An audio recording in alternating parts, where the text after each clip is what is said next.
شهید ناوسروان غلام عباس عفیفه، شهید ناوی یکم علی اصغر درستکار، شهید دریادار نصرالله عزیزی، شهید ناوسروان علی کهوری نژاد، شهید ناوسروان حسن رونده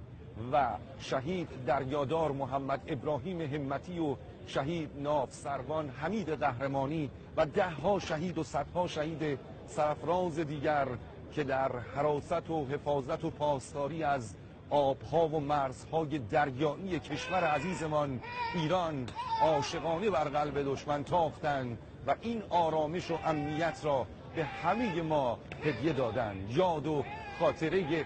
همه شهیدان سرفراز را گرامی می‌داریم.